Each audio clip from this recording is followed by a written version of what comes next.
Hello, everybody, and welcome to Turn to Page 7, Under the Magician's Spell. I want to say bleh again. Why do I want to say bleh? It's just innate with the territory of spookiness, I guess.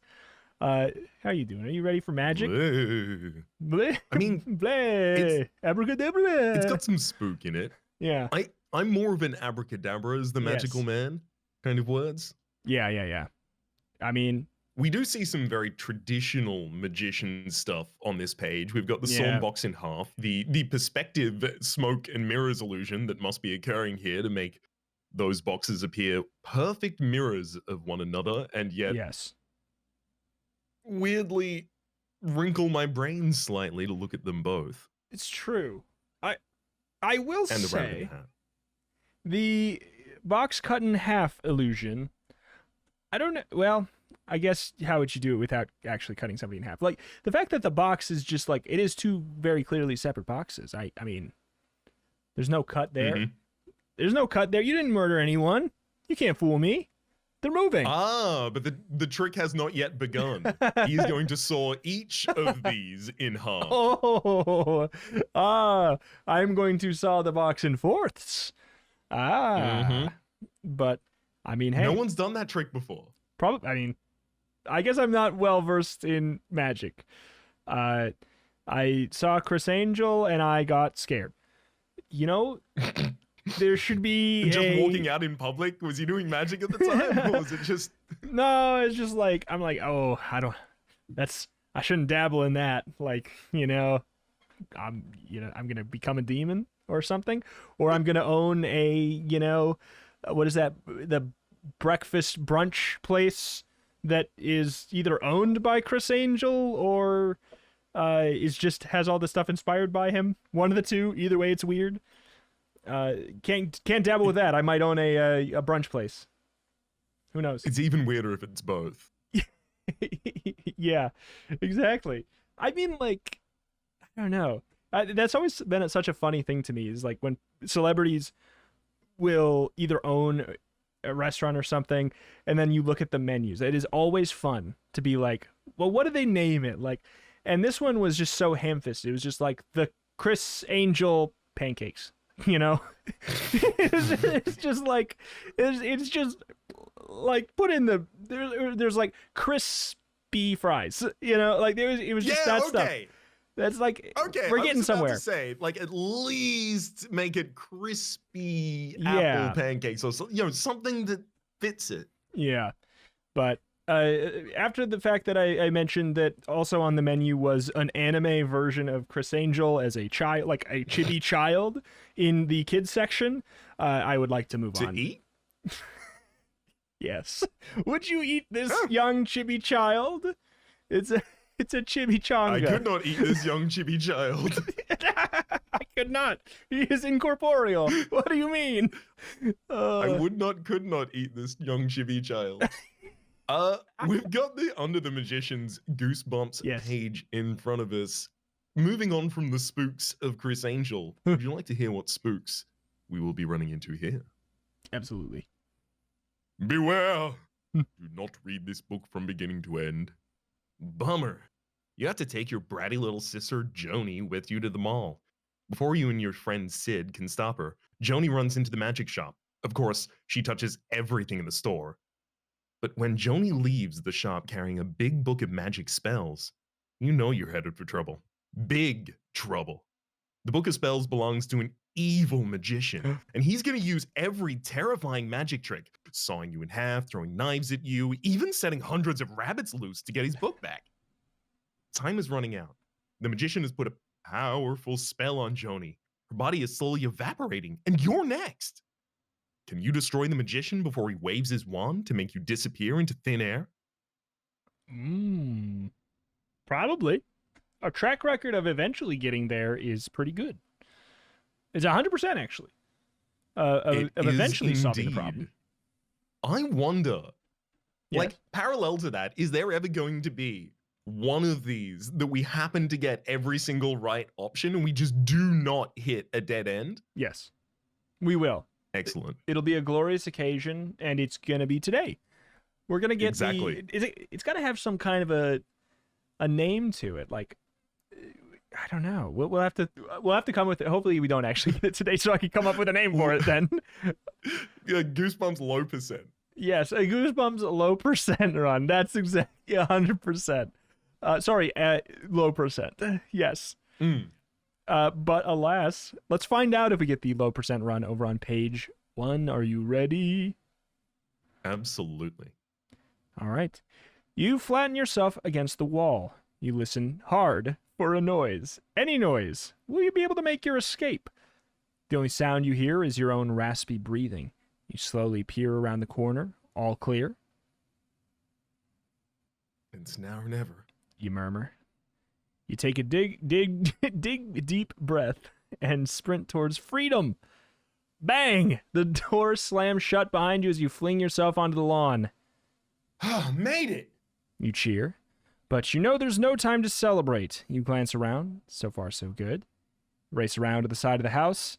Come to a dead stop. Turn to page 2. I feel like we're halfway through a bad end here. I know. We're right in the thick of it. Chris Angel's right around the corner, ready to give us a nice short stack. There they are, standing right beside your bicycle. Your mother and your little sister Joni. Hi, sweetie. Your mother greets you. Where are you off to in such a hurry? Your stomach sinks to your toes. You're so close to escape. Now you know what's coming. Meeting Sid at the mall? You mumble to your mom. That sounds fun, dear. I'm sure Joni would like to go too. Ma! You wail. Joni's such a pain. She gets into everything. I have to watch her every second. Joni will behave, won't you, cutie? Your mother turns to Joni and kisses her on the cheek. Joni nods sweetly. She gives you a big, fake smile. Goodbye, fun, you think. Your bratty 9-year-old sister always gets you into trouble. She has to touch everything she sees. Break it or take it. Seems to be Joni's motto, but she's disgustingly cute. No one ever seems to get mad at her. Grown-ups love her brown curls and her bright blue eyes. Look, Joni wants to hold your hand. Your mother gushes. Isn't that cute? Before you puke, turn to page 3. You shake off Joni's hand. Once your mother is out of sight, you know Joni will drop her cutie pie routine. Listen up, Joni. You tell her. I'm in charge, so hurry up and grab your bike. I'm already late. I have to get my diary first, Joni says. That stupid diary. Joni never goes anywhere without it. You two have fun, Your mother tells you. Then she follows Joni into the house. Joni! You holler. I'm leaving now. You jump on your bike and pedal as fast as you can. Hopefully none of your friends will spot you riding the mall with your little sister. You glance back and see that Joni is pedaling hard to keep up with you. When you reach the mall, you and Joni lock your bikes in the rack. Now, don't wander off. You instruct your bike. You instruct Joni. Who? Me? She asks super sweetly. Hurry to page 18. She was confused as well. She was like, you mean the bike or me? Now don't you go anywhere, bikey. You roll your eyes at Joni's sickly sweet act. You rush through the mall to meet your friend Sid. You spot him pacing in front of the Comic Connection. Sid is wearing a blue jacket that is a little too small for his chubby frame. He runs a hand through his spiky blonde hair. Where were you? He demands as you hurry over to him. My mom made me bring Joni. You explain. Really? Sid raises an eyebrow. Then where is the little princess? Oh no. Did you lose Joni already? Turn to page 7. She's hanging out with the bike. Low percent. It's better to do the Joni skip, you know? It cuts down on a lot of menuing. if you've torn out page 5 and it asks you to go to page 5, you default to page 6 and you can use that to skip to the end of the Joni routines. I like the thought that glitchless is if you don't rip out pages.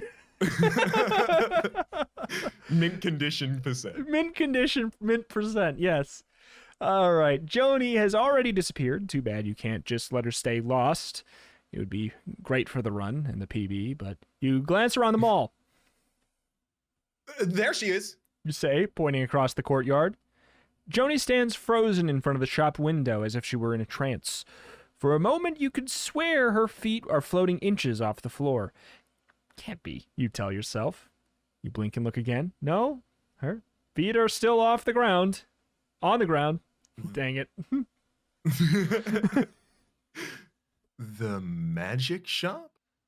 You read the store's sign out loud. She's going in. Sid warns. Come on, we have to get her out of there.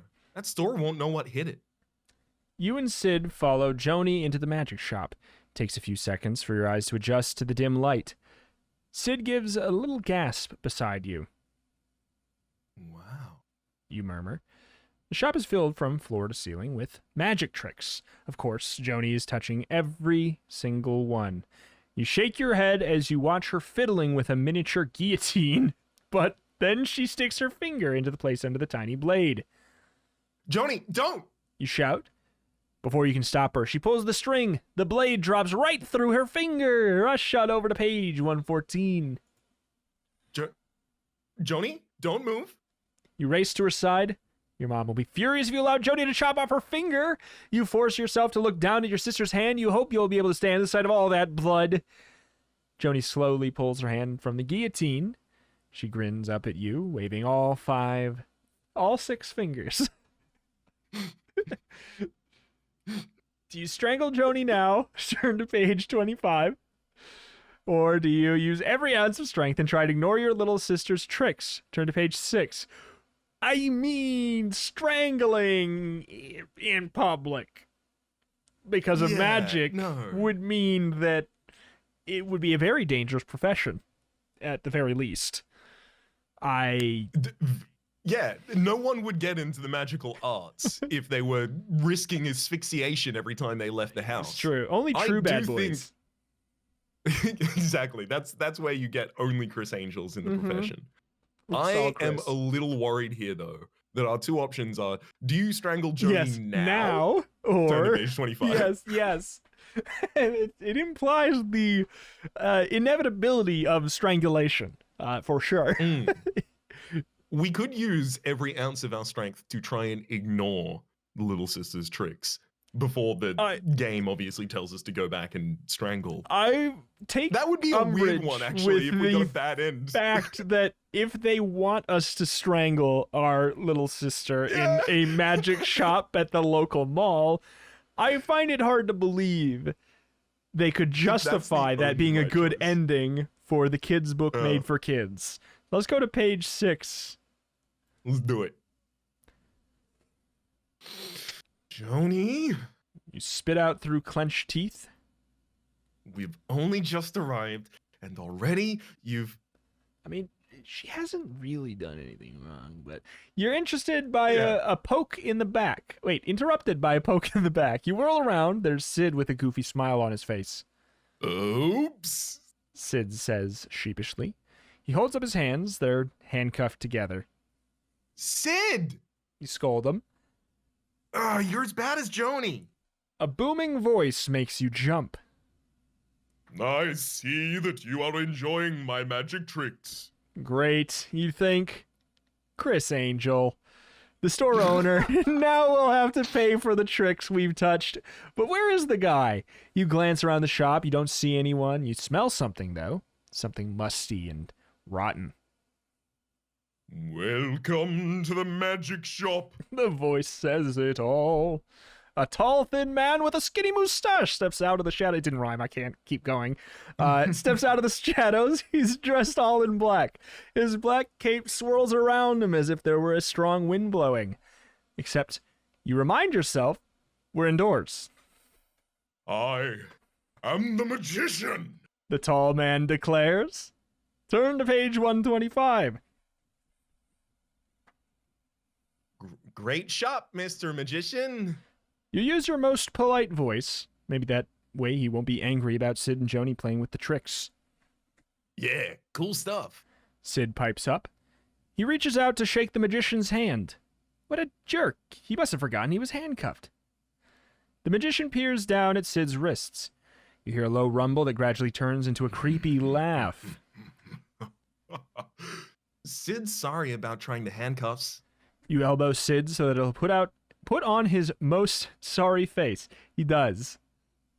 But we really have to get home, so if you could get the key. Key? The magician brings his face directly in front of yours. You notice little wisps of smoke escaping from his collar. This is getting a little too weird. Glance around for Joni. Adults usually go for her cute act. Maybe she can cute the magician into getting the key. You feel Sid tugging on your sleeve. You turn back around, but the magician has vanished. Where did he go? Turn to page 8. Hey! You exclaim. Where did he go? Sid points. Number one magician audience. Oh my god, they would pay. They would pay for that plant. He must have disappeared into thin air. Oh my god. And there were no magic trapdoors at all. I checked. Sid points towards a black curtain at the rear of the shop. You walk up to the curtain, give it a yank. There's nothing behind it but a solid brick wall. Weird. It's time to leave. You tell Sid. He agrees. You quickly find Joni kneeling in front of a huge bookcase. Come on, Joni. We're going. You tell her. But I'm... Now! You command, yanking her to her feet. We need to remove Sid's handcuffs. You say once you're outside. We have some tools back at our clubhouse. Maybe this will help. Joni says. She holds up an old book. The words Magic Book of Spells are written across the gold cover. Joni! You screech. What are you doing with that? I tried to tell you. Joni whines. But you dragged me out of the store. Besides, I think there's a spell in here for getting out of handcuffs.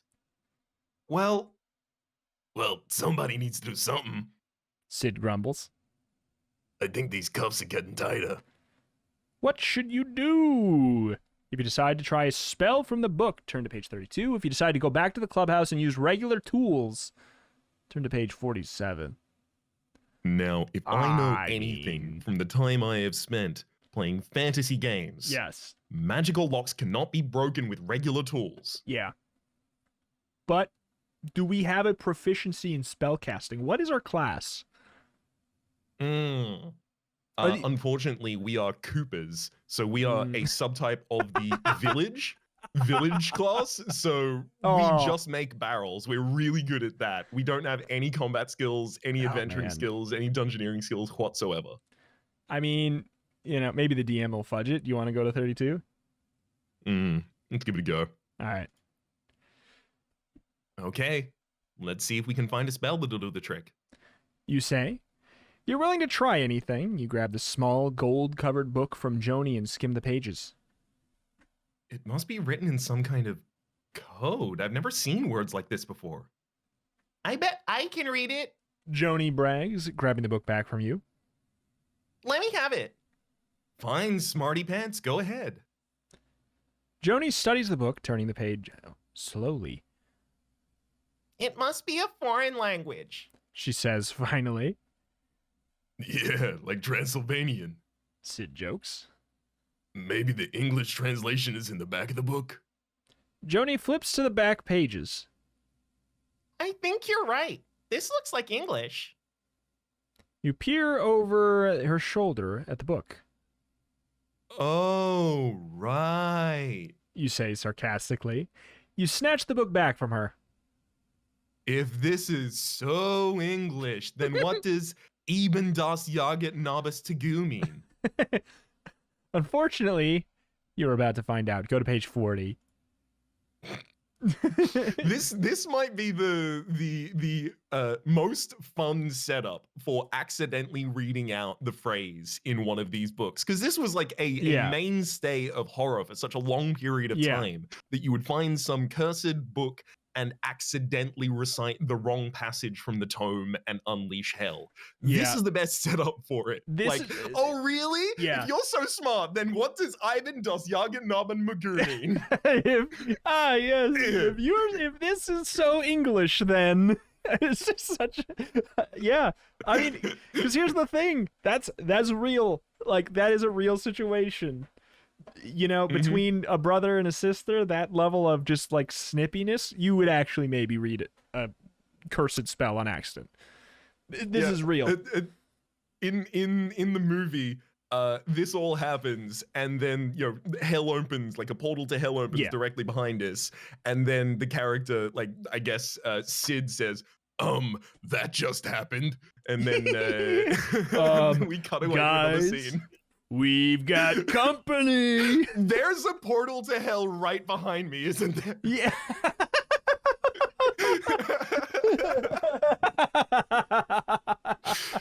Let's get along to 40. Yeah.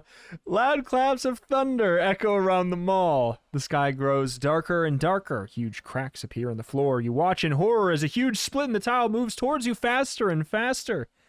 Look out! You shout. You shove the magic book into the waistband of your pants. You try to outrun the widening gap, but it's no use. You fall into the opening. Your hands reach up for the edge, but the ground is shaking so much you can't get a good hold. You slide down deeper and deeper into the black hole. Your fingers scrape at the dirt along the sides. You try and find something to hold on to, but there's nothing. The dirt crumbles away under your fingertips. Help!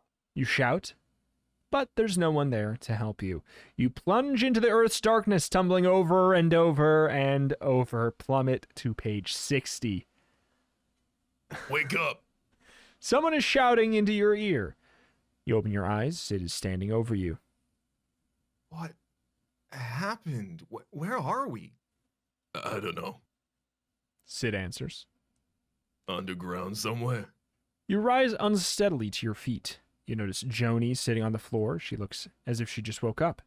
You glance around. The walls of the room are painted black. A wooden coffin sits on a low table. Behind it, a black velvet curtain. Do you think there's another brick wall behind there, like was back in the magic shop? You joke. Only one way to find out. Sid says. You walk up to the curtain, unsure of what may happen next.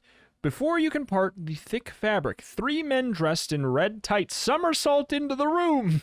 They reach the center of the room, begin to juggle. Balls fly through the air faster and faster. Hop, hop, hop. Then to your amazement, the balls turn into balls of fire. One of the jugglers turns your way and throws a glowing fireball right at you. With proficiency. Oh no. Do you know how to juggle? If you can juggle, turn to page 17. If you can't juggle, turn to page 28. Can you juggle? I can juggle 3 balls. Can you juggle? For the sake of, I can't juggle. Wow, we have both. Excellent. We're right down the line then. So, I'm closer to not being able to juggle than to juggle. Like, I'm closer to being able to juggle than not being able to juggle. So on the spectrum between pedestrian and juggler, I'm closer to pedestrian. I walk more streets. Are you human or are you juggler? I am dancer. Let's go 17. All right, we can juggle. What could go wrong? This is what all the kids were training for. I like the thought, like, because this is pretty early on as far as choice delineation goes. If this is failure, then, like, you might not be able to get content out of this book unless you can juggle. Go learn to juggle and then come back. This book is too hard for you until you can throw it and 4 other books in the air simultaneously. Juggle skill issue. Look out! You shout. The ball is a fire speed towards you. You put your hands in front of your face. You catch a fireball and toss it back. Before you can take a breath, the jugglers throw another fireball at you. Once again, you manage to toss it back.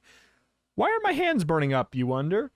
You notice Sid and Joni gazing at you in awe. The jugglers surround you. Somehow you manage to return every ball they throw. As you toss the flaming balls in the air, the jugglers speak in eerie, flat tones.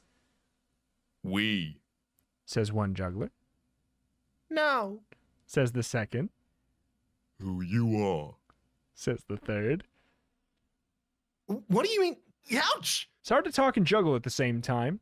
You drop the fiery ball and poof, all the other balls vanish. You took the magician's book, the first juggler says. The magician wants it back, says the third. Then he'll eat for you for dinner. That's nice. And turn to page 64. Well, says the third. Turn to page 64. Okay, we're live. Juggle good. I'm just trying to internalize each of those voices for each of the three, just in case they come back, you know. I mean, hey. Before we end up on the dinner menu. Sid interrupts the jugglers. Can you take off these cuffs? The first juggler somersaults over to Sid. Oh. He jiggles with the cuffs and they clatter on the floor. How did you do that?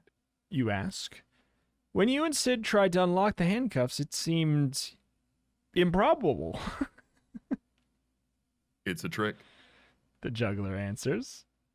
Everything's a trick here. The tone of that makes them sound like they are really just so fed up with everything. Everything having to be... Does everything have to be a trick here? Can we just Everything's a goddamn trick here. This morning I got up, I peeled a banana, and it like, you know the little snake trap? Yeah, absolutely. Thing, the corn fritter snake trap? It did that. The banana did that at me. Everything's a trick. Yep. I woke up. I found out that my whole life, my wife, my kids, it was all a trick. I'm sick. Everything is a trick here. Everything. Everything is a trick. Everything is a trick here. Suddenly, all three of the jugglers freeze. The magician. They cry together. He's coming. All three disappear into a puff of smoke. Turn page 34. The magician will be here any minute. Those magicians made it sound like we're goners. Sid whispers to you. Even if you gave his book back. Joni adds glumly. You've got to act fast, but you can't escape because you don't know where you are. Besides, there doesn't seem to be a normal door in this black room. Your only hope is to hide the book, then the magician will need you alive if he wants the book back. We've got to hide the book. You tell Sid and Joni. I'm going to put it in the coffin. No, it'll be too easy to find. Let's look around. You search the room for a hiding place. There isn't much choice. A wide shelf runs along one wall. On it sits a large fishbowl with 3 exotic fish and an old-fashioned metal bird cage with a yellow canary. If you still think the coffin is the best place, go to page 101. If you hide the book in the fishbowl, turn to page 22. Third choice! New tech. If you put the book in the bird cage, turn to page 132. There's 3 ways this can go wrong now. This is new.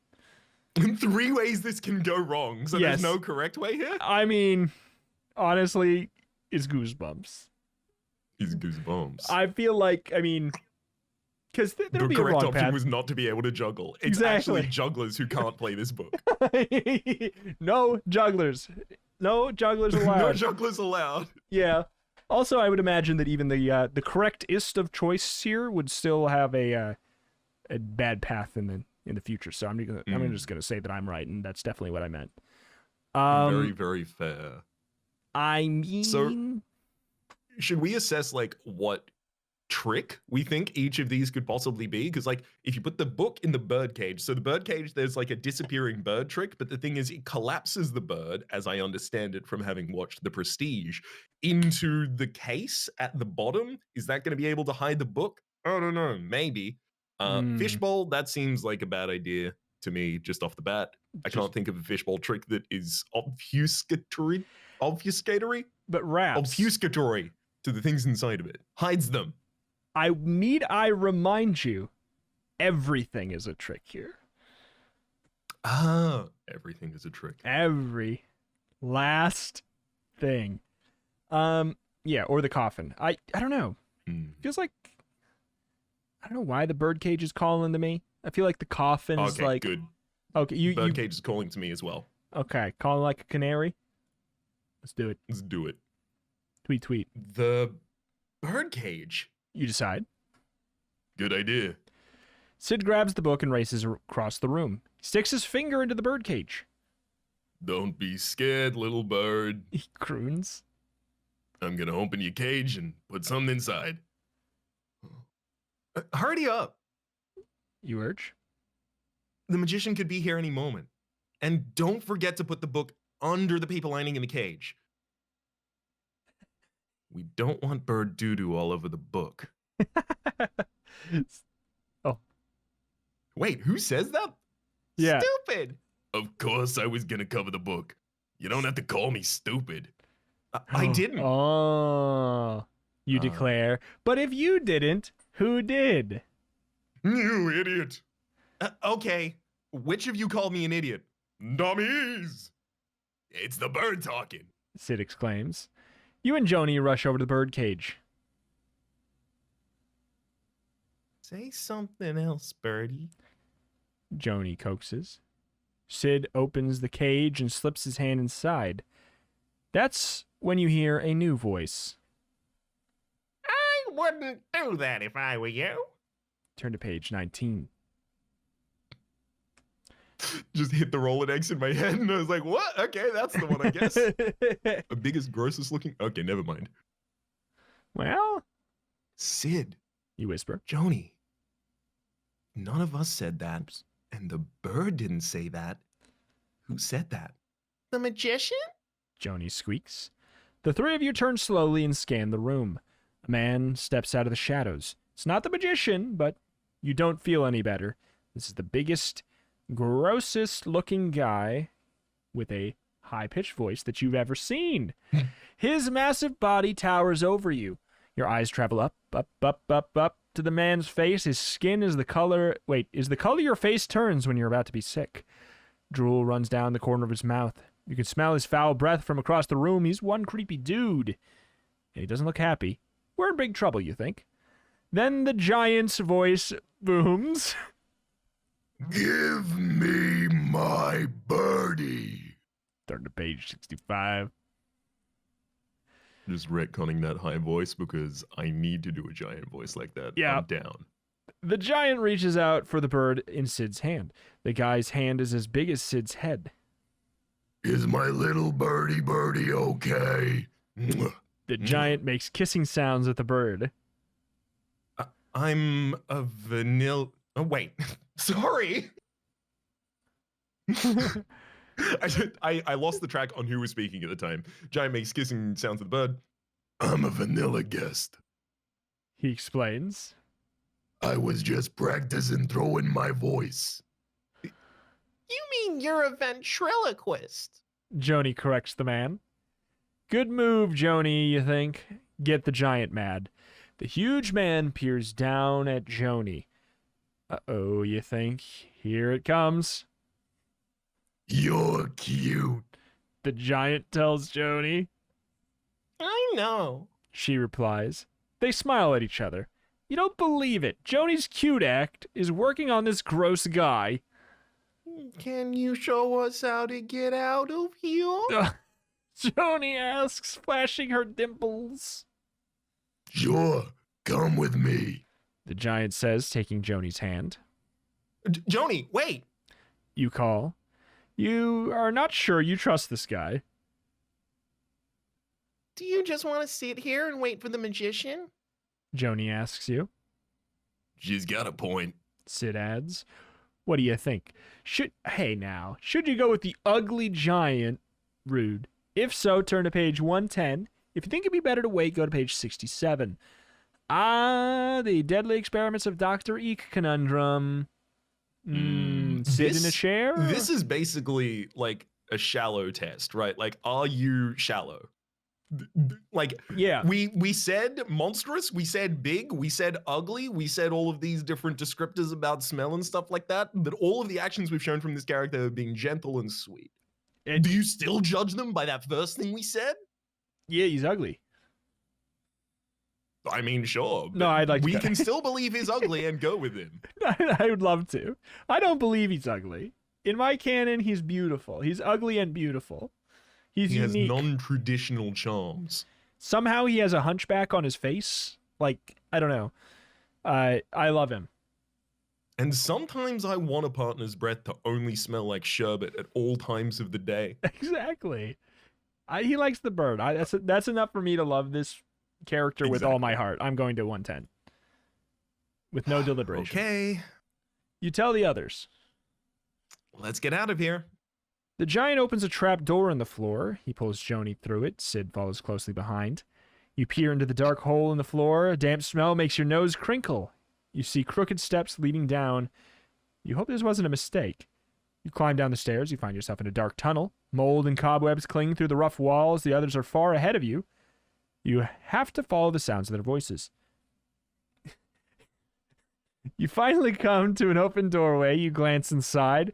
You're met with a weird sight. Sid is sitting on the giant's knee. There's another kid sitting on the giant's other knee. The ugliest kid you've ever seen. Goosebumps. Come on, man. But you don't see Joni anywhere. What's going on? Rush into the room on page 5. Where's my sister? You demand, racing into the room. The giant smiles his creepy smile at you. You're just in time for the show. He says. That's when you notice the kid next to Sid isn't a real kid. It's a ventriloquist dummy. A really ugly dummy. Where's Joni?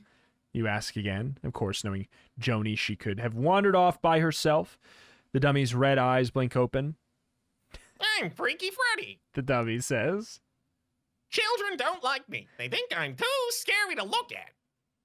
Sid, come on. We have to find Joni. But Sid just stares blankly ahead, it's as if he were made out of wood. Uh-oh. I need cuter dummies for my act. The giant explains. Then people will like me.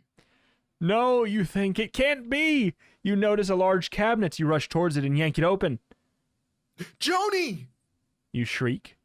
She gazes at you silently. She's a dummy, and crumpled beside her is another dummy. You pick it up and gasp in horror. The dummy has your face. You now know how this will end. I would just like to mention, Goosebumps is now saying, actually, go back and judge that person by their cover. Make sure you judge that book by its cover. Yeah. Be as judgmental as you possibly want. He's ugly, therefore probably bad. How dare you, Goosebumps? Unless the canon path is we can't juggle, which we still don't know. It's true. I will say I am confused. She is a dummy. Joni is a dummy. Like, I mean, She already was. no, but also it says she gazes at you silently. She's a dummy, but we also by her see a dummy of us. Yeah. And it says Yeah, you know how so this will I end. think it- What's the subtext? Why do So we I need think- to be killed for him to make dummies of us? I think it has to be like a Chucky kind of situation. They're gonna have to do some some chant in order to transfer the soul of our recently deceased self into the dummy to give it a more lifelike manner. Now, I don't know why a ventriloquist who can That's what I was project their gonna voice say. and can craft dummies requires this, but I mean, to be fair, he said he was a vanilla something. I can't remember. a vanilla guest, exactly. He was a vanilla guest. He's not a ventriloquist. I guess that's why. Let's see. What page do we go back to? Oh, shoot. Let's see. I'm here. I will Let's find give it a it. little bit of a pause. Sure. We'll bring you back in a sec. Ba-do-do-do. We need like a sound for that. We need like a cool little chime. Or maybe like a blood-curdling shriek that's auto-tuned.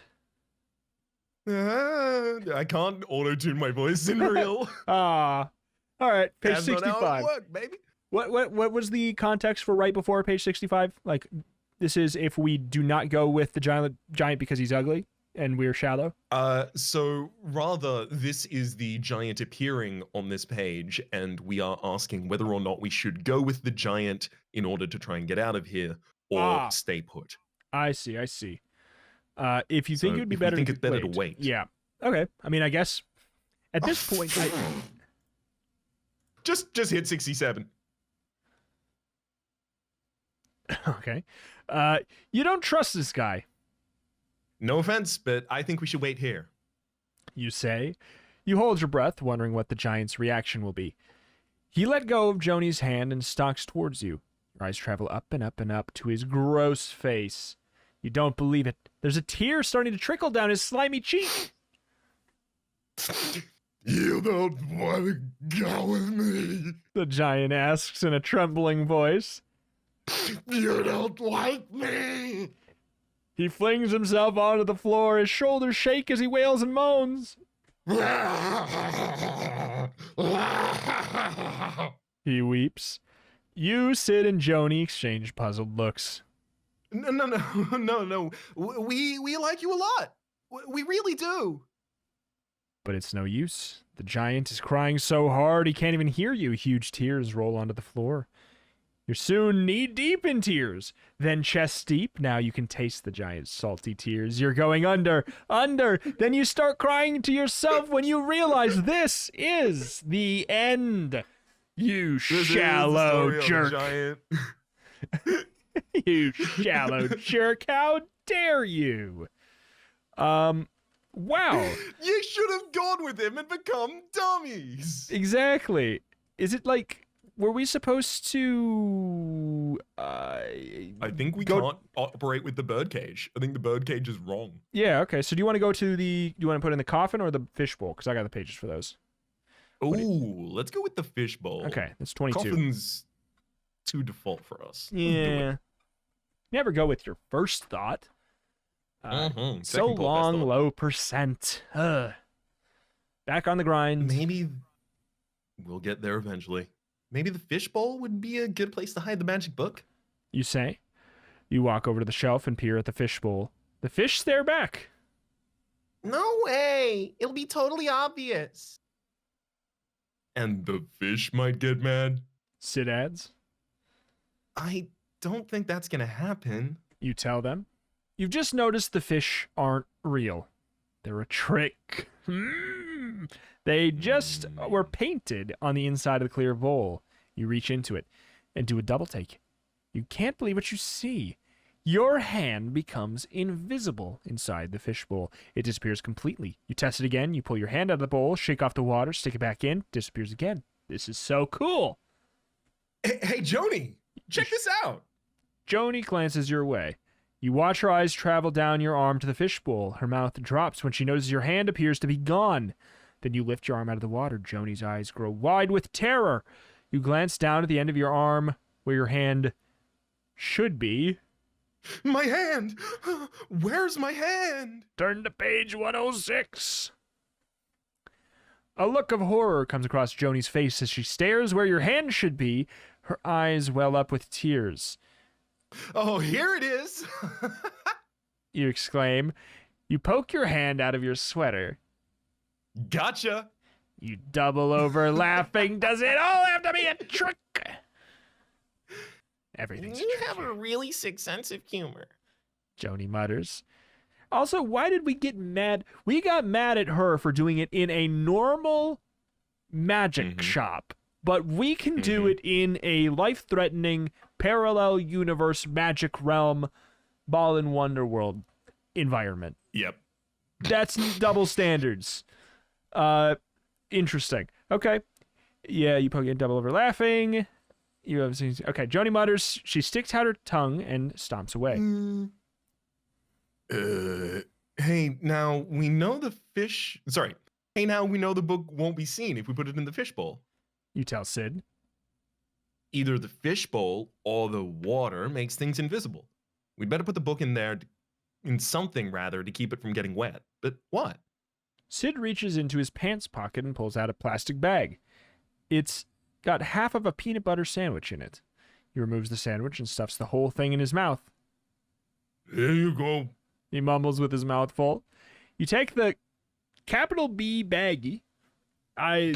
Canonic character, I guess. You take the baggie, you take Baggie from Sid and slip the book inside. Then you drop Baggie into the fishbowl. Joni comes up beside you. She picks up a short black stick sitting on the shelf and taps it on the fishbowl. What do you think this is? She asks. How should I know? Maybe it's the magician's magic wand. Quit playing with it. Joni sticks the wand into the bowl and stirs. Oh no, maybe she shouldn't have done that. Turn to page 100. Joni pulls the magic wand out of the fishbowl. You wait for something terrible to happen. Nothing. It's neat the way the wand disappears when I stick it in. Oh, nothing. I didn't say that. It's neat the way the wand disappears when I stick it in the fishbowl. Joni declares for the first time. She stirs the water again. I can feel the magic book when I stir, but I can't see it. She adds, pulling the wet wand out of the water. She puts the wand into the bowl for a third time. She stirs so hard that water splashes all over the rim. Joni, we have to... You never get a chance to finish what you were going to say. You hear a bubbling sound coming from the fishbowl, then a gurgling, then a whoosh. Water gushes out of the fishbowl. You glance at Sid. He stares at the rushing water. Joni shrieks and drops the wand. Water pours onto the floor, rising quickly. The painted fish come to life and start swimming in the knee-deep water. Now, knee-deep from a fishbowl? Now you recognize what kind of fish they are. Conveniently, man-eating piranhas. And piranhas aren't choosy. They don't mind... They don't mind being kid-eating piranhas. This is definitely the end. What? You know what? The thing I take most issue with on this page is piranha are actually quite choosy. You have to make them very hungry to Yeah, attack it's people. true. Is it? They're just they're a hit carrion campaign. feeders. They want dead flesh. I know. It's been a hit job against sharks and piranhas. They don't deserve it. They do not indeed, but this was a direct line from our choice from the fishbowl, so now I guess we have to go into the coffin. On which It's page true. does that lie? I just want, I mean, yeah, 101. I just want it. I want 101. a good hiding spot. That's all I want. Also, stop hating piranhas. Hate the game. Life.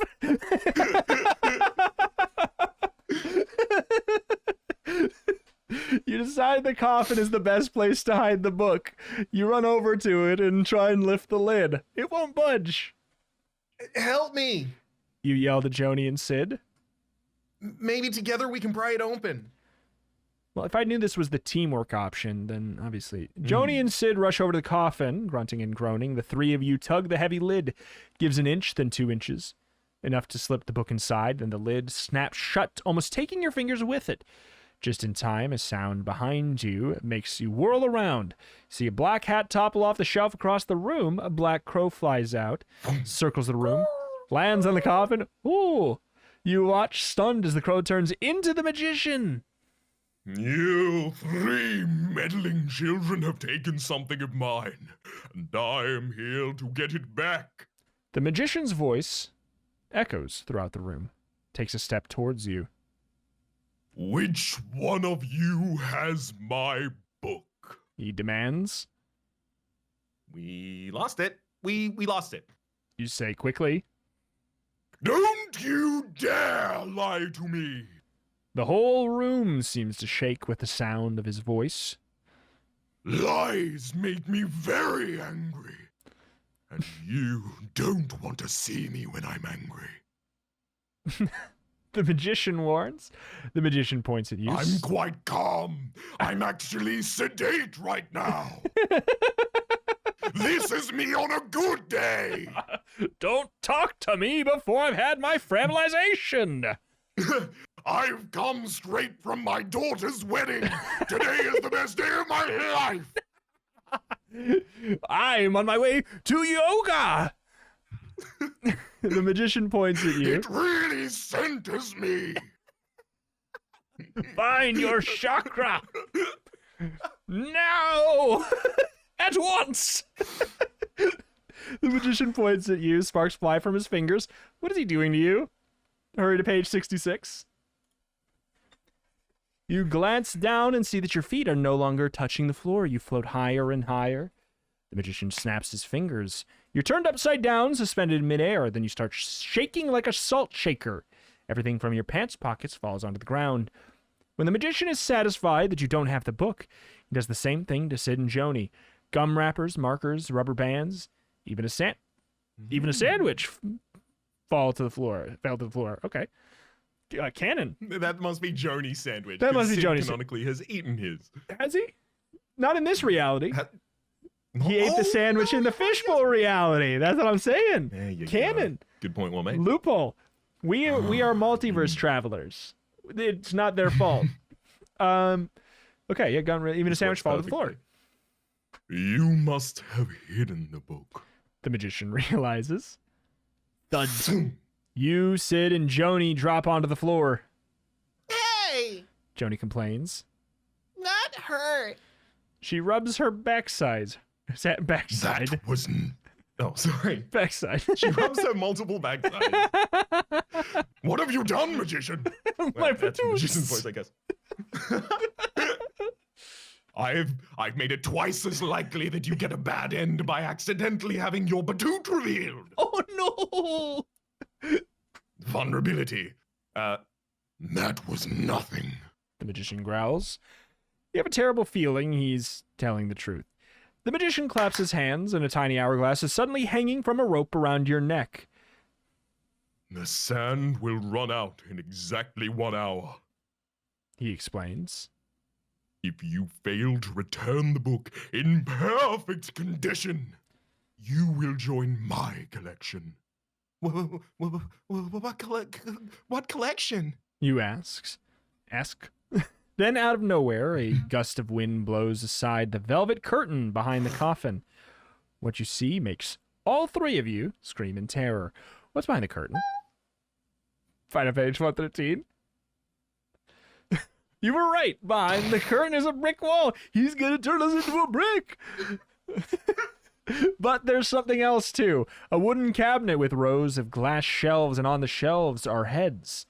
Human heads. You, Sid, and Joni stand frozen in fear.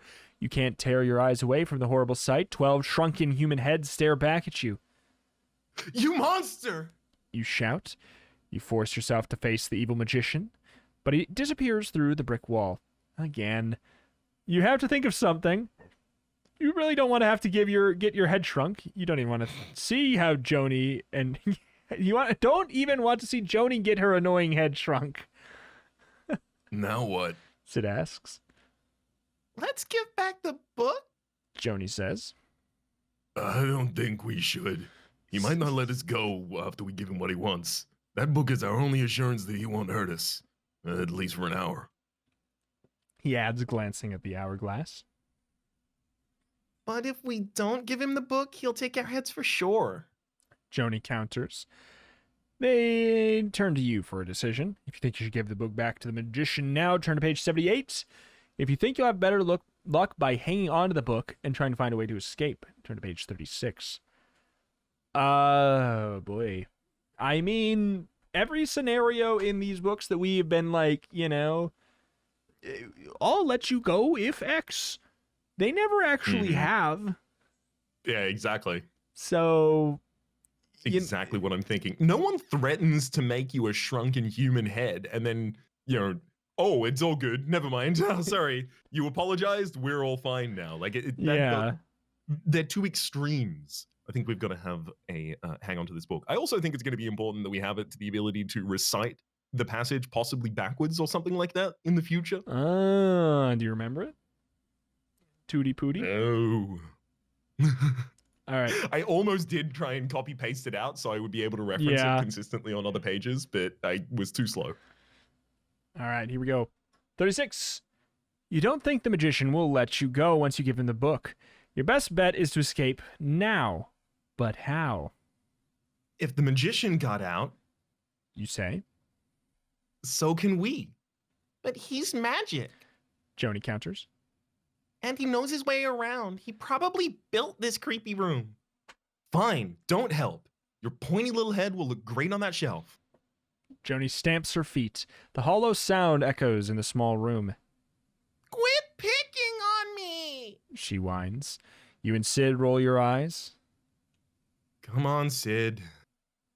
You say. Maybe we can find some sort of trapdoor? You begin tapping on the brick wall, searching for a hidden door. Joni stomps over to the corner. She sits there and pouts. You ignore her and wave at the coffin. This stuff had to be brought in here somehow. You tell Sid. You have a nagging feeling that you had the solution a minute ago, but it slipped away. Joni's singing TV jingles. She's so annoying. Repair, safe like repair. Joni, cut it out. We're trying to... Then something occurs to you. As strange as it seems, you think the answer is in something Joni said or did. He's magic. Oh. He probably built this On creepy room? page? I don't know. Yeah. I mean, something that she did was singing TV jingles or, pouting in the corner. Something she's said is he probably built this creepy room. Yeah. It actually feels like there's data we could gather. This is like the first time where I feel like we're actually being tested. Like... A little bit. Although I do ever wonder, in any of these like, books. Yeah.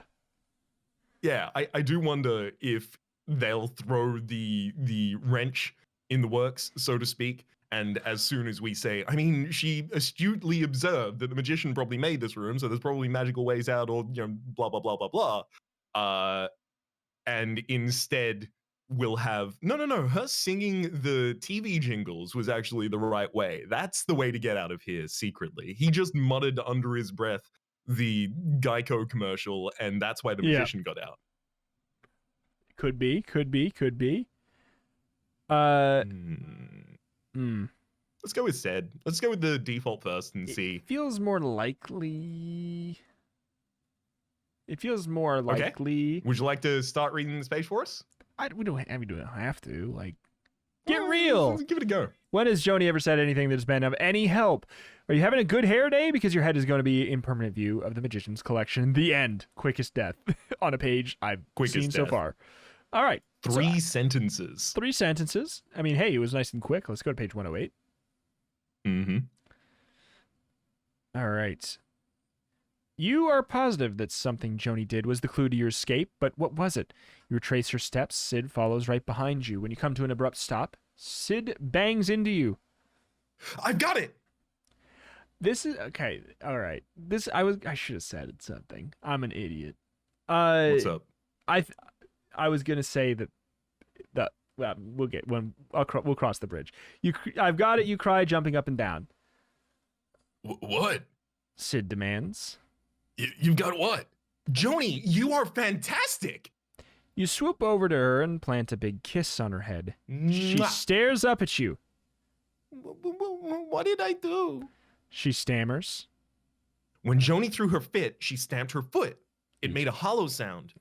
That must mean there's a trapdoor underneath this spot of the floor. That's the thing. I was like, oh, hollow. It's empty. But then I was like, I guess it just means it. And then I was like, oh, it just means that it's just describing the sound in general.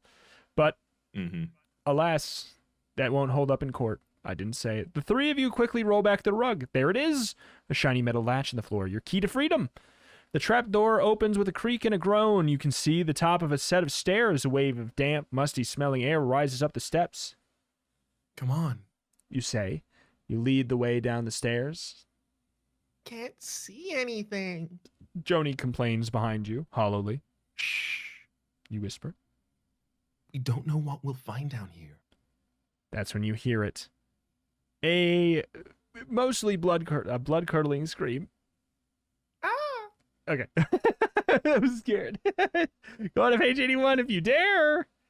Chills run down your spine. That scream sounded as if someone were being tortured. The 3 of you stand perfectly still. Another loud, horrible howl screeches from somewhere above you. Then silence. And you don't like what you hear next. Footsteps, hollow footsteps, and they're headed your way. Should we go back? Joni squeaks. But you have no time to decide. A door opens at the other end of the steps. A face appears in the doorway. A terrifying face. A face with slits where eyes, nose, and mouth should be. Long, black, stringy hair sticks out of around the face and hangs down onto the creature's shoulders. You back up into Joni, who stumbles into Sid. Ouch! Get off! You hear behind you. No chance of escape that way. Large hand reaches out and grabs the front of your shirt. Help!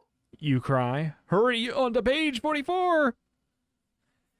You're pulled through the doorway into the glaring white lights. Joni and Sid tumble after you. You gaze up at the creature. You start laughing when you realize the face that scared you was only a gorilla mask. The man takes off his mask and winks at you. He's short and bald. Had you gone there for a minute, didn't I, partner? He says.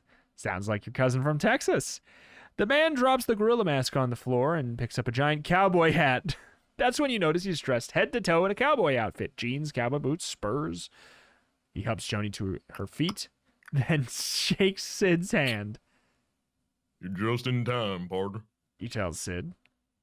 In time for what? Sid asks. In time for some real fun. The cowboy answers. You glance around. You're on a stage that's been decorated to look like a western ranch. Bales of hay are stacked around a fake barn door. A large wooden wheel painted red, white, and blue stands at the center of the stage. What kind of place is this? You wonder. Then you feel something cold and hard pressed into your back. A knife! Go to page 86. Not the end. You peer over your shoulder at the cowboy. Stand aside, kid. The cowboy says, flashing the knife blade at you. You're in my lot. You don't need to be told twice. Sorry. You mumble. Take a few steps back. The cowboy strides towards the center of the stage and positions himself in front of the wheel. He tosses the knife into the air and catches it behind his back. Then he tosses it up again and catches it with his eyes shut. Freaking jugglers, man. Joni applauds. My, what a cute little girl. The cowboy says to Joni. Would you like to see another trick? Sure. Joni says. Sid nods. You don't think you ever want to see another trick in your life? Take your seats, take your seats. The cowboy commands, waving Sid and Joni towards the folding chairs at the side of the stage. Then he turns to you. You have a terrible feeling that you've been chosen to be a part of the cowboy's act. Right you are. The next thing you know, the cowboy is strapping you to the wooden wheel. All right, you be real still. The cowboy instructs. No wiggling. Now what, you wonder? I don't know. Wheel? Knife? Gee. Maybe knife. Maybe knife throw at wheel. Like Magic Act. You watch the cowboy pick up 4 deadly-looking knives.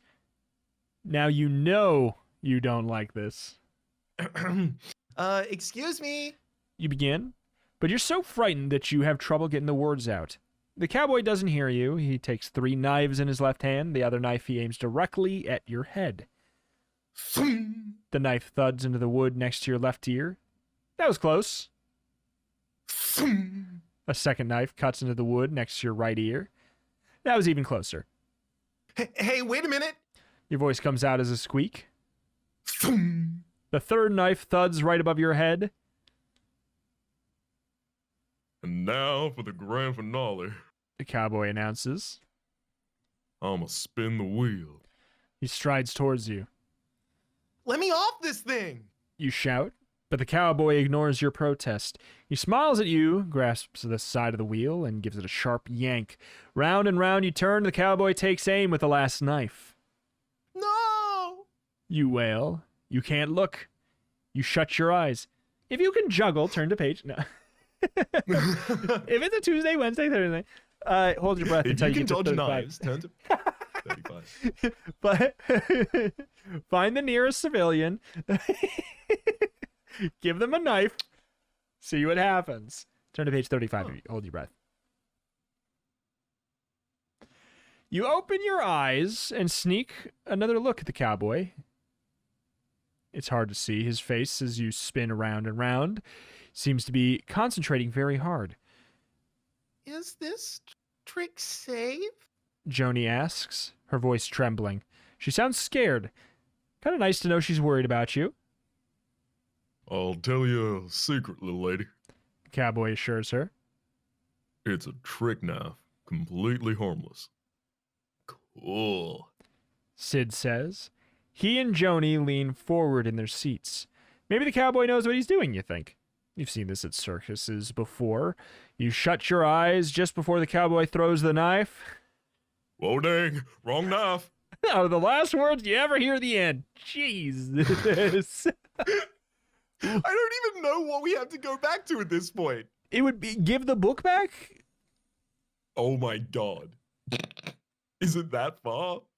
I mean, it must be, because we had dead ends on any other path. So where is giving the book back? Coffin, 66, 113. It would be page 78. Here's my guess before... I'm going to call it before we get there. We look in the coffin and the book's not there. That's my thought. And then it's a whole path. That's my guess.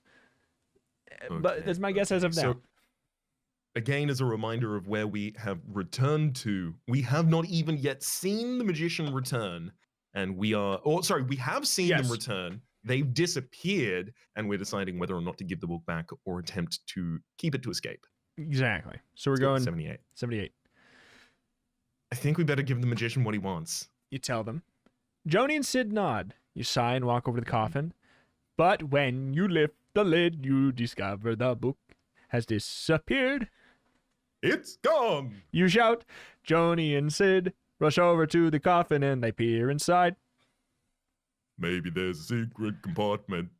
Sid suggests. You hear footsteps. They sound as if they're coming closer and closer.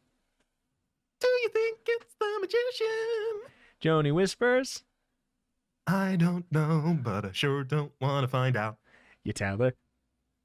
The tide in the coffin. Turn to page 103. Welcome to the musical episode. Yeah, that was the musical page. Hasn't Every it? Goosebumps has one, and Yeah, unfortunately we just haven't we've been found missing one. them in every previous. Page 78 is the musical page. Sorry. Write that down.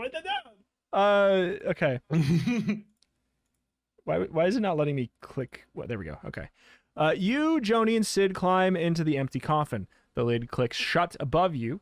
Also, if any of the other pages we read were 78, music that is was a in Phantom 78. Phantom 78, and also music's in everything. So Yeah, it was just avant-garde jazz that we were performing. exactly. Avant-garde jazz. Yes. The lid clicks shut above you. The three of you are squashed together. What's your elbow? Joni snaps. Hey, that was my eye. Sid complains. You get a mouthful of Joni's hair. You're starting to sweat. You feel as if you're going to suffocate. You have to get some air. You place your feet on one side of the coffin and push. You try and create some space between you, Joni, and Sid. Your shoulders press against the opposite side of the coffin, and you hear a loud click. What was?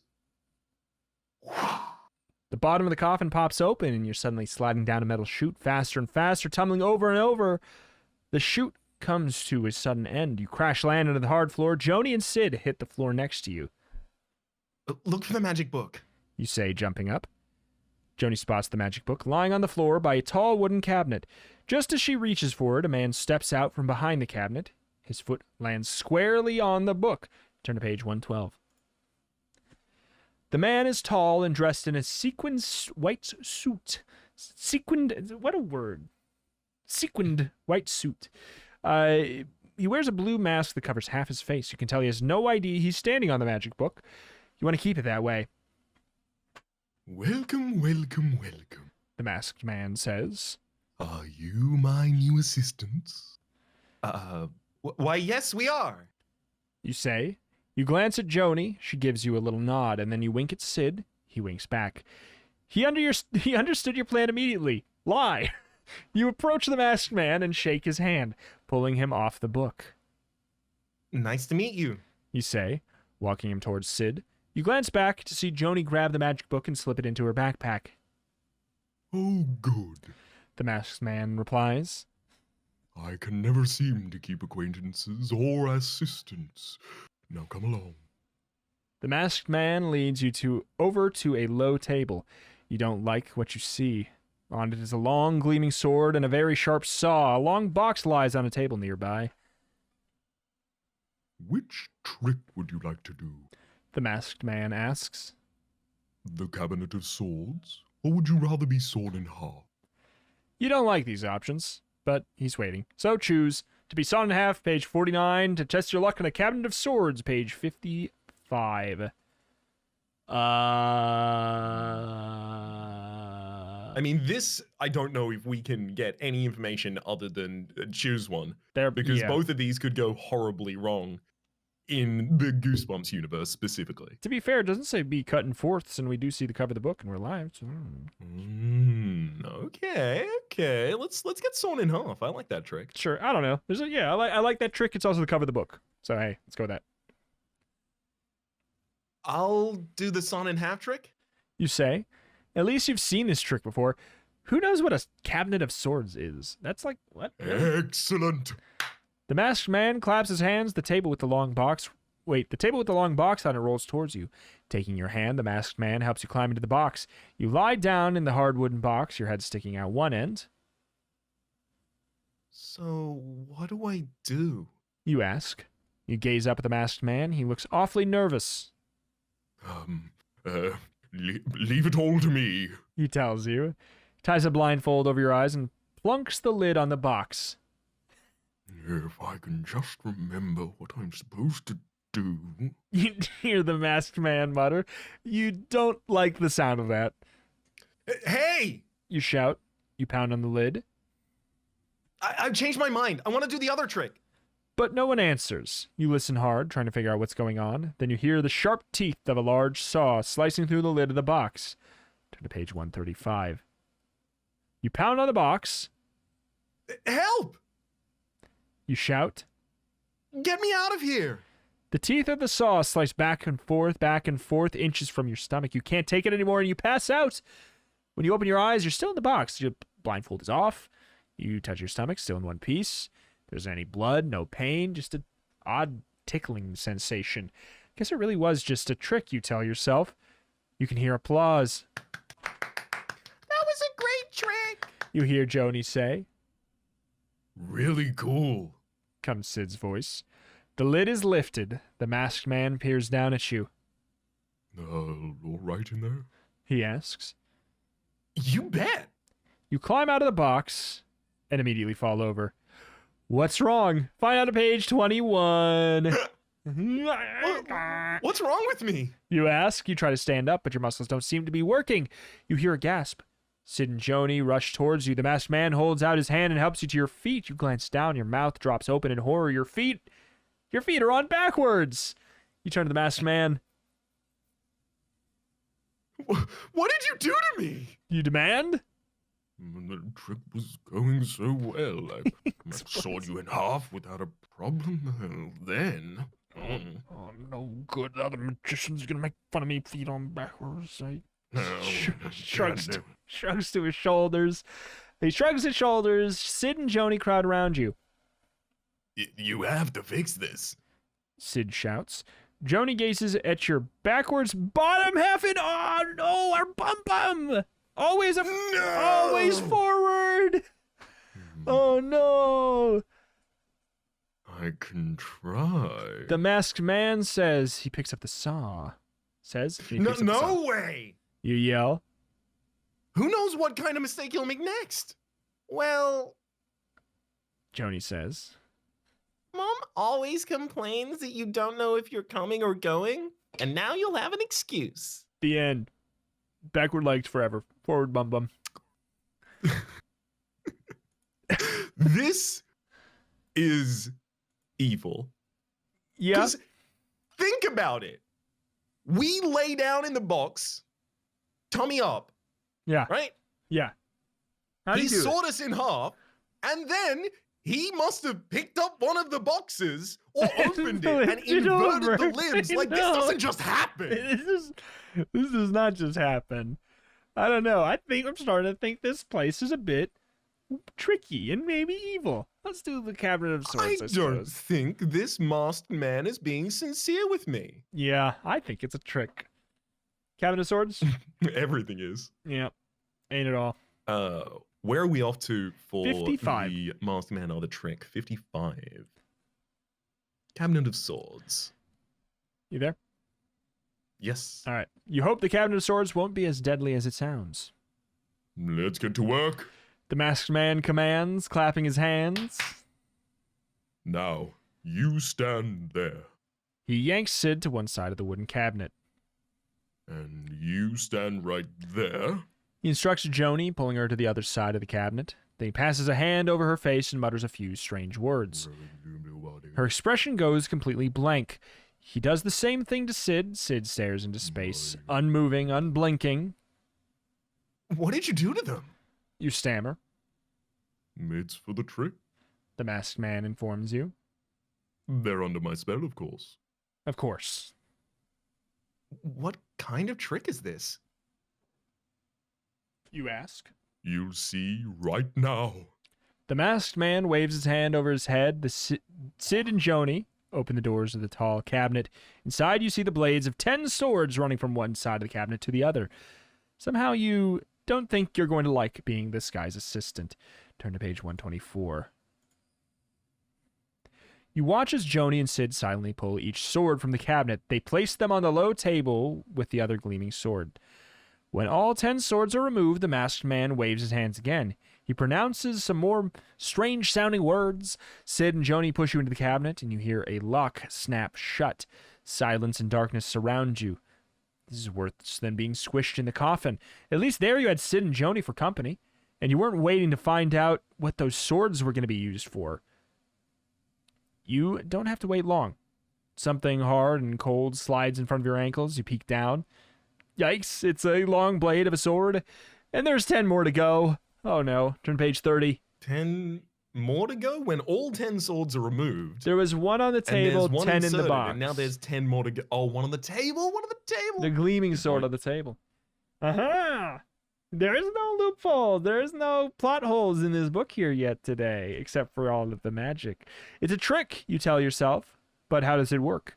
A second sword pierces the cabinet. Without thinking, you lift your foot and step on the sword as it slices through to the other side. Somehow, it manages to hold your weight.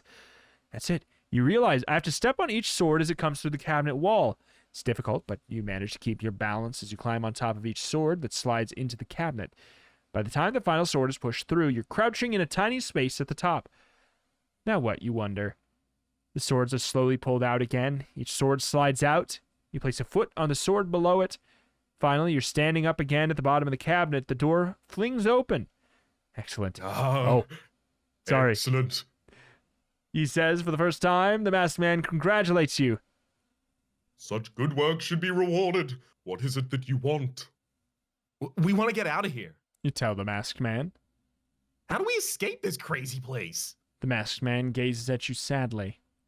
I'm sorry, but I cannot tell you that. For if I did, it would only come out as a trick. Turn to page 50. I can't tell you. He snaps his finger and Joni and Sid awaken from their... Hang on. Oh!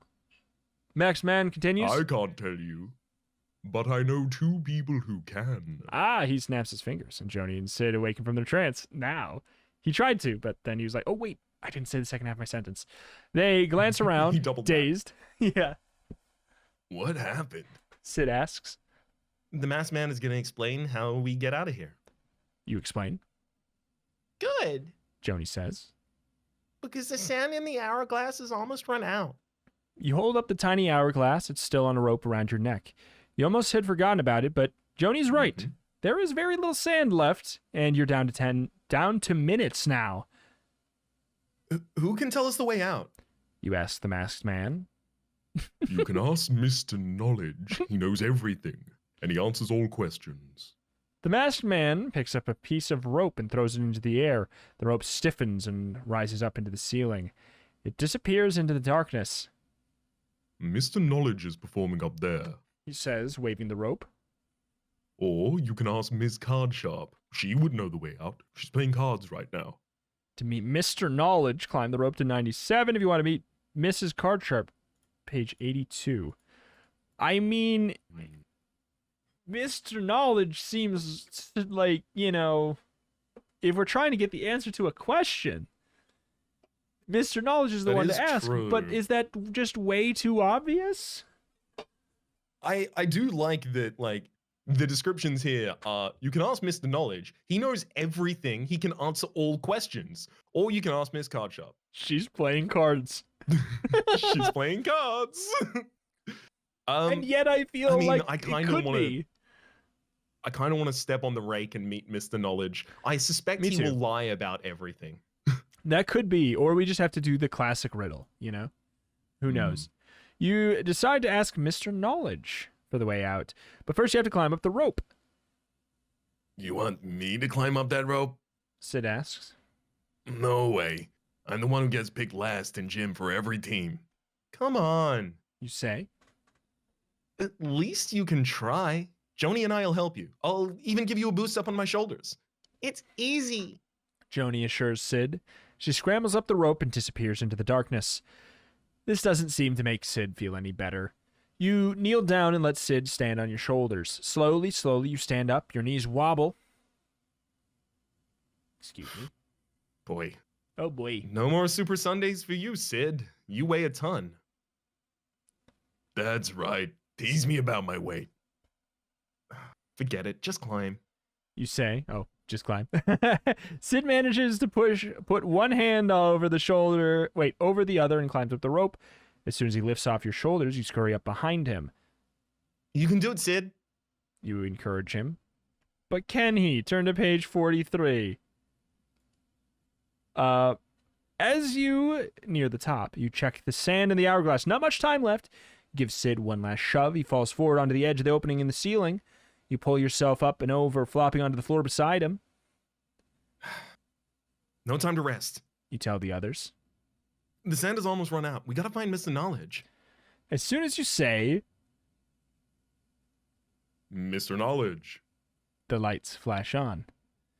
You are standing in the back of another theater. A drum roll announces that the performance is about to begin. You, Sid, and Joni quickly find empty seats. A man in a dark brown suit walks on stage. He pulls on his thin mustache and peers into the audience. You may ask me any question, He says. for I know all the answers. I am Mr. Knowledge.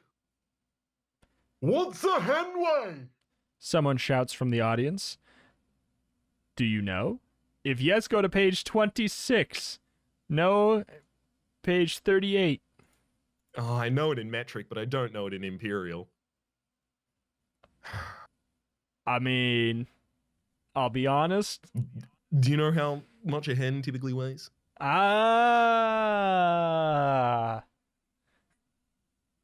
don't. It's clever, but I don't know. I want to say like 4 pound. Let's find out. How much does a hen weigh? Between 5 to 10 pounds. Okay, so I just had a small hen. I feel like Let's that's say enough for yes. us to say yes. Absolutely. Oh, What is that's it. a henway? Mr. Knowledge repeats the question. You can't help yourself. Hen weighs about 6 pounds? You shout from the audience. You love these old jokes. Mr. Knowledge gazes out at the audience. Very good, my young friend. You may ask the next question. You know exactly what to ask. How do we escape from here? Mr. Knowledge looks startled. That is an interesting question. It requires an interesting answer. Please, join me on stage. You, Joni, and Sid race up to the stage. When you're all standing beside Mr. Knowledge, you're amazed to see the entire audience has vanished. The answer to your question is in the red ball. Mr. Knowledge explains. He pulls a small red ball from his pocket and places it on the table in front of him. From a drawer in the table, he produces 3 small cups. He puts them in a row, 1 cup on the right, 1 cup in the middle, 1 cup on the left. Then Mr. Knowledge takes the red ball and puts it under the middle cup. Now what? Find out on page 87.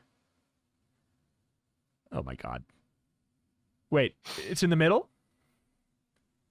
It was in the middle, right? Originally. Originally, yes. Yes. Mr. Knowledge begins to move the cups around the table. He starts slowly at first, then his hands move faster, switches the middle cup with the right one.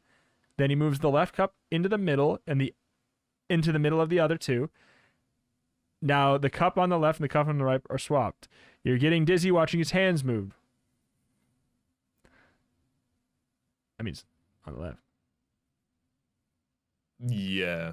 But like, Anyhow, sorry, I was just trying to make sure that there wasn't an additional move or anything like that. He's moving so fast. He did 3 moves. Oh, well, is the red ball. Mr. Knowledge asks. If you answer correctly, I will let you know what you need to know. I mean, we get to pick the cups. It's on the left. If it's not on the left, then it's pulling a trick. Mm-hmm. You pick up the cup on the left. The 3 of you hold your breath, waiting to see if you're correct. So much is riding on your choice. It's your only hope of escape. Mr. Knowledge lifts up the cup on the right.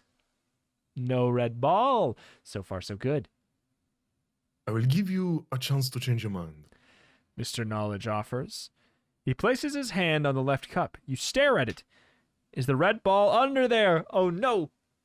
If you want to change your mind for the it's a Monty Ball problem. We had the Monfinity Hall problem, then the Monty Ball problem. We're getting them all problem.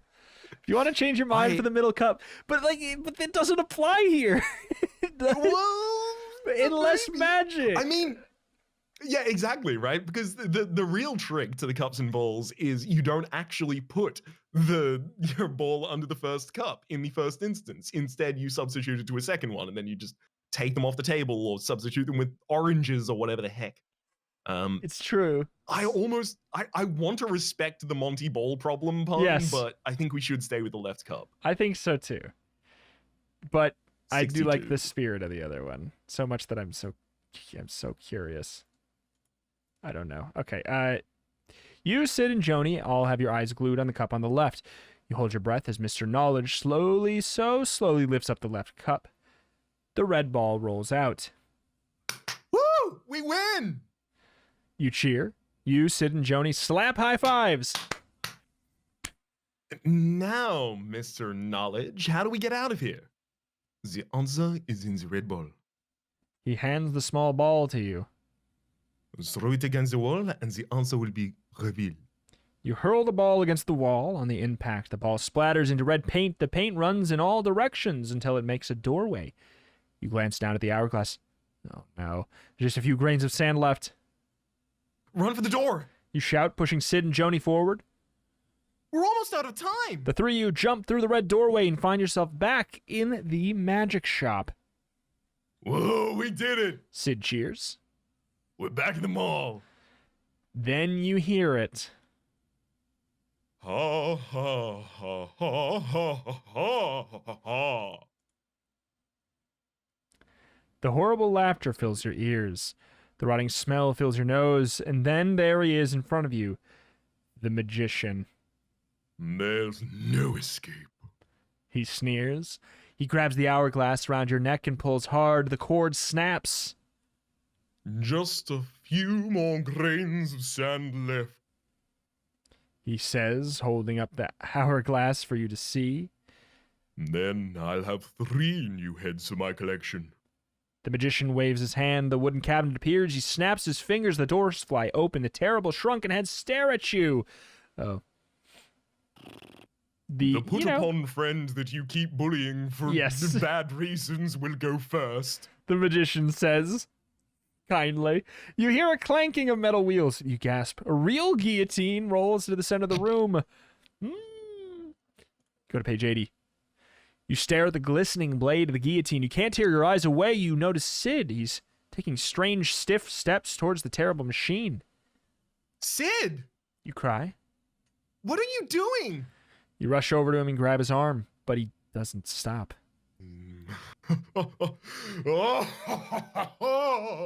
You whirl around and glare at the magician. Stop laughing! You scream. What did you do to him? You see Joni trembling in the corner. He is in my power. The magician boasts. There is nothing you can do. You shake Sid hard. He looks like a zombie. His eyes are glassy and has the same blank expression on his face that the gruesome head staring at you from the cabinet have. The trance must have made Sid stronger. He easily shakes you off. He lies down and places his head under the terrible blade. No! Sid, no! You glance at the hourglass dangling from the magician's hand. Only 5 grains left. How do we know? Time is running out. You got to do something, but you can't stand here and watch your best friend get his head chopped off. But what? Turn to page 95 before it's too late. We're running out of time, but I must individually count the grains of sand left in the top of this hourglass. Yeah, 1, 2, 3, 4, 5. Oh, shoot, 4. Wait, shoot, 3. All right, we'll give you the book. You shout. Just stop the hourglass and release Sid. The magician turns the hourglass on its side. He places it on the floor. You're relieved to see that grains of sand stop flowing through the narrow opening. You can't! Joni shrieks at you. You can't give him the book! He's evil! He'll use it to do evil magic! You ignore what she says. You pull her backpack off her shoulders. The buckles open under your fingers. You grab the book. Bring it here. The magician commands. I can't watch you do this! Joni says. She sits by her bag and turns her back to you. You clutch the book close to your chest with both hands. You take teeny tiny baby steps across the room. Quit stalling. The magician demands. You cross the room and stand in front of the evil man. The magician snatches the book from your hands and a big smirk appears on his face, but it soon turns into a grimace. Bad head, eh? The magician sputters, reading the title of the book out loud. Go to page 119. This is not my book.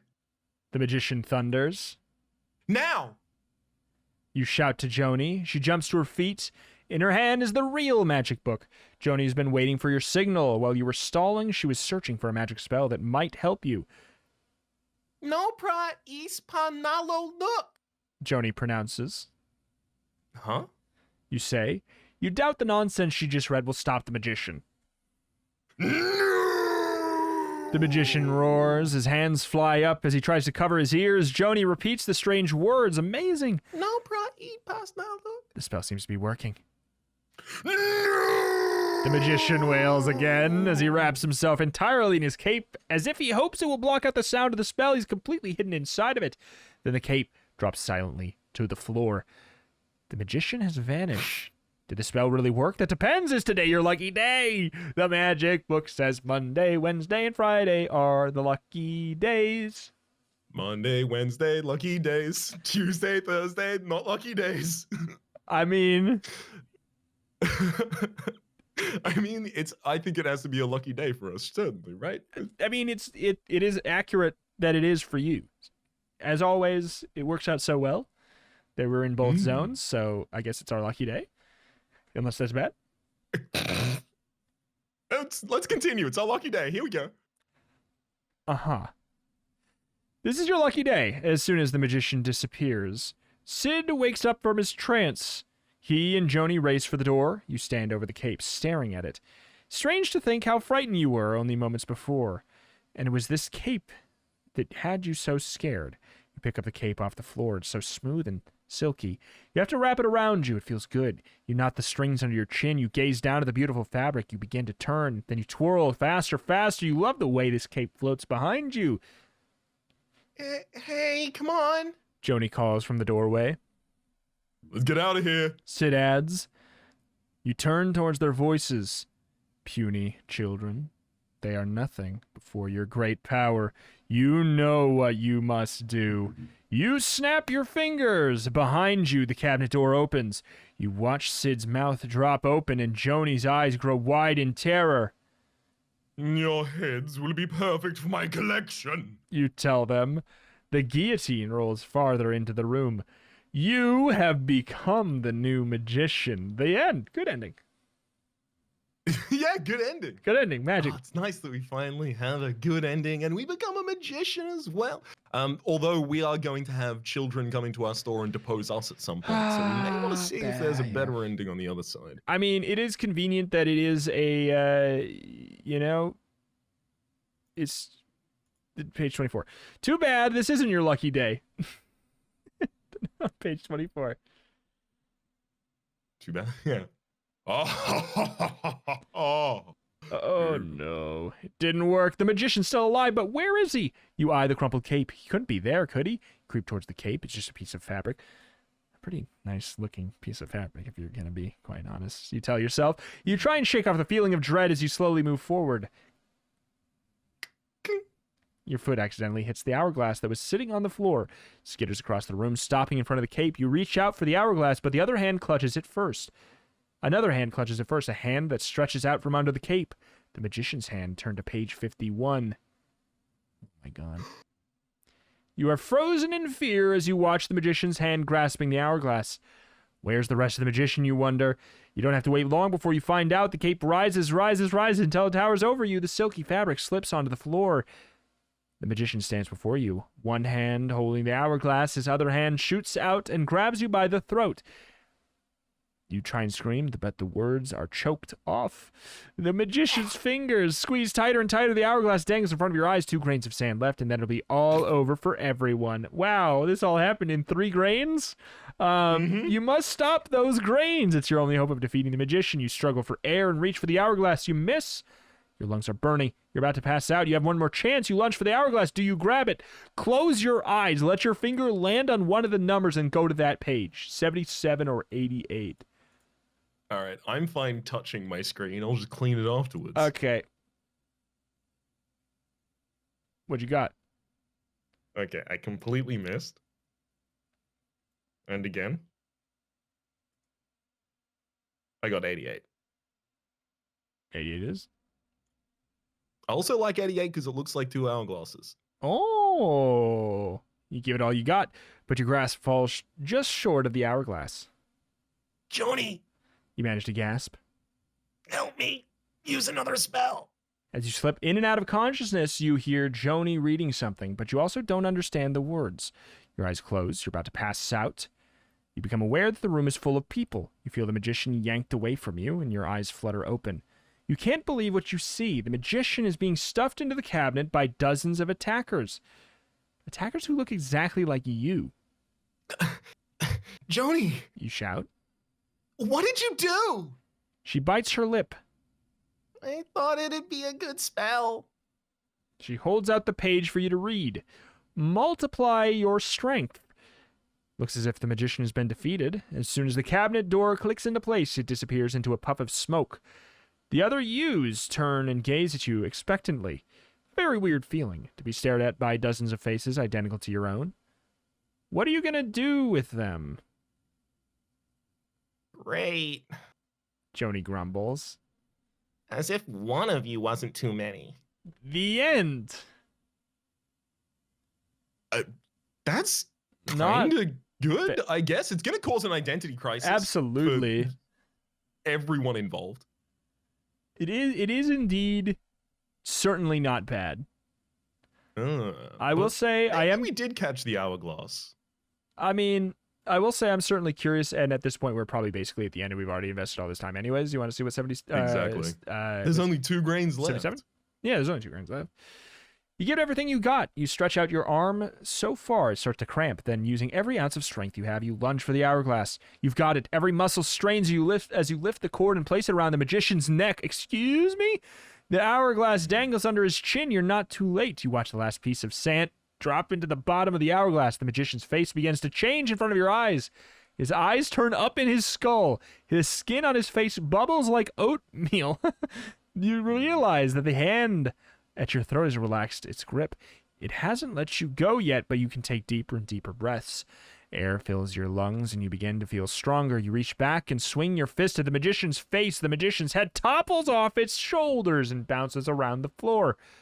Joni screams behind you, but the magician's body still has your neck in a powerful grip. Turn to page 4. I'm afraid we have stumbled across the first problem, which is when the magician took the cord and hourglass from us, I believe they snapped the cord when they took the hourglass off our neck. So we've just quickly tied a knot. We're a scout. I mean, hey, what's wrong with that? Yeah, we got him. We owned this children book. Get owned, book. Absolutely. How can a guy without a head choke you? Is this just a Google search? But the fingers at your throat tighten their grip. Help me! You manage to choke out.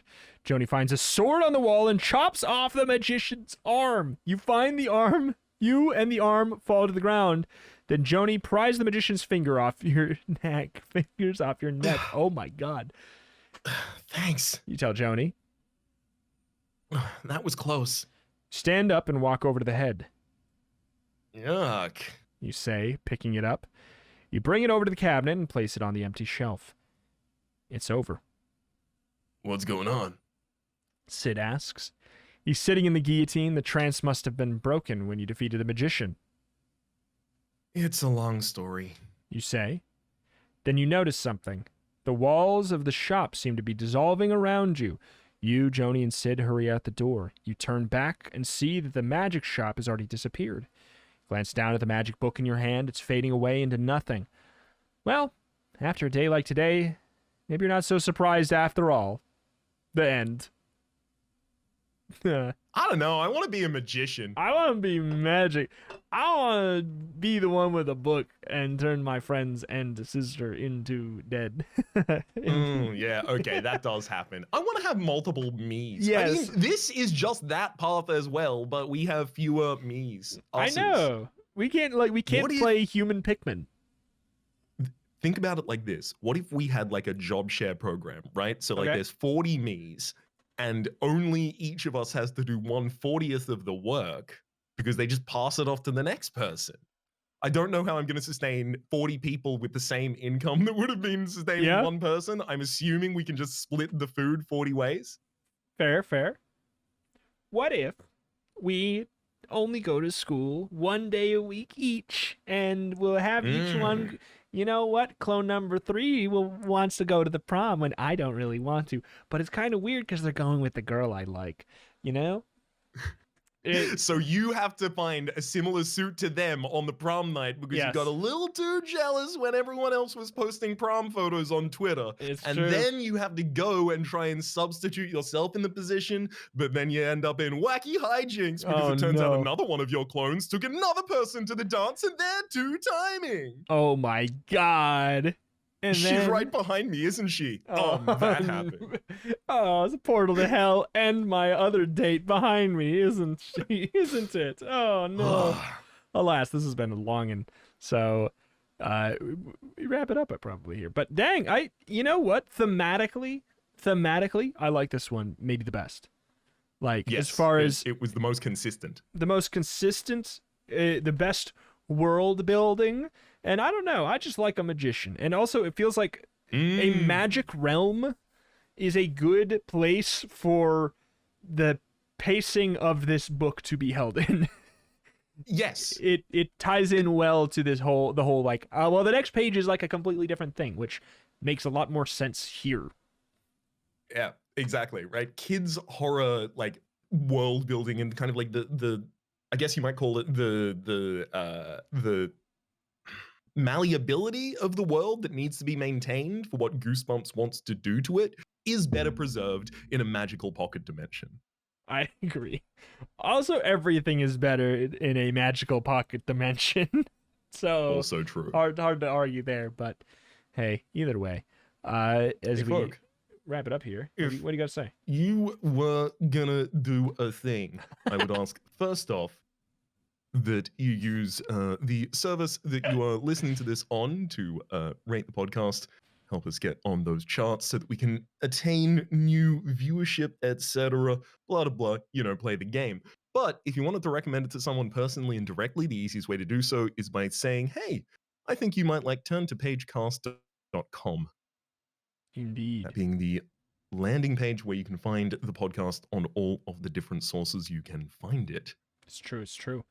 You can do that. You can say, hey, just literally whatever podcast streaming website you like, you can probably find it there. Just say turn to page. It's the one with the cute little Goosebumps characters.